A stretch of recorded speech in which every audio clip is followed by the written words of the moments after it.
ಚಿಕ್ಕಬಳ್ಳಾಪುರದಲ್ಲಿಯೂ ಗುಡುಗು ಸಮೇತ ಆಲಿಕಲ್ಲು ಮಳೆಯಾಗದೆ. ಮಳೆಯ ಅಬ್ಬರಕ್ಕೆ ಲಕ್ಷಾಂತರ ರೂಪಾಯಿ ಬೆಳೆ ನಾಶವಾಗದೆ. 2 ಎಕರೆ ಕ್ಯಾಪ್ಸಿಕಂ, 4 ಎಕರೆ ಮಾವಿನ ತೋಟ ನಾಶವಾಗದೆ. ಇನ್ನು ಮಣ್ಣು ಪಾಲಾಗದೆ ಕ್ಯಾಪ್ಸಿಕಂ. ರೈತರು ಬೆಳೆದಿರುವಂತಹ ತರಕಾರಿಗಳು, ಬೆಳೆಗಳೆಲ್ಲವೂ ಕೂಡ ನಾಶವಾಗಿದೆ. ಸುಮಾರು 5 ಲಕ್ಷ ಬೆಲೆ ಬಾಳುವಂತಹ ಕ್ಯಾಪ್ಸಿಕಂ ನಾಶವಾಗಿದೆ. ಚಿಂತಾಮಣಿ ತಾಲೂಕಿನ ಪೆದ್ದೂರು ಗ್ರಾಮದಲ್ಲಾಗಿರುವಂತಹ ಘಟನೆ ಇದು. ಪೆದ್ದೂರು ಗ್ರಾಮದ ಸೋಮಶೇಖರ್ ಮತ್ತು ವೆಂಕಟರೆಡ್ಡಿ ಅನ್ನುವಂತಹ ವ್ಯಕ್ತಿಗೆ ಸೇರಿರುವಂತಹ ತೋಟ.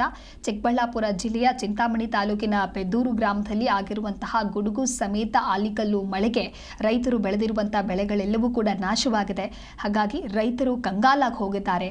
2 ಎಕರೆ ಕ್ಯಾಪ್ಸಿಕಂ, 4 ಎಕರೆ ಮಾವಿನ ತೋಟ ಸಂಪೂರ್ಣವಾಗಿ ನಾಶವಾಗಿದೆ. ಇನ್ನು ಕ್ಯಾಪ್ಸಿಕಂ ಹಾಗೆ ಮಾವಿನಕಾಯಿಯನ್ನ ಮಾರಾಟವನ್ನ ಮಾಡಿ ಹೇಗೋ ಜೀವನವನ್ನ ನಡೆಸೋದಕ್ಕೆ ಎಲ್ಲ ಸಿದ್ಧತೆಗಳಾಗಿತ್ತು. ಒಟ್ಟಾರೆಯಾಗಿ ಆ ಬೆಳೆಗಳೆಲ್ಲವೂ ಕೂಡ ಈಗ ನಾಶ ಆಗಿರೋದ್ರಿಂದ ರೈತರು ನಾವೇನು ಮಾಡಬೇಕು, ನಮ್ಮ ಪಾಡು ಯಾರಿಗೆ ಹೇಳೋದು ಅಂತ ಹೇಳಿ ಪ್ರಶ್ನೆಯನ್ನ ಮಾಡ್ತಾ ಇದ್ದಾರೆ. ಮಳೆಯ ಅಬ್ಬರಕ್ಕೆ ಲಕ್ಷಾಂತರ ರೂಪಾಯಿ ಬೆಳೆಗಳು ನಾಶವಾಗಿದೆ.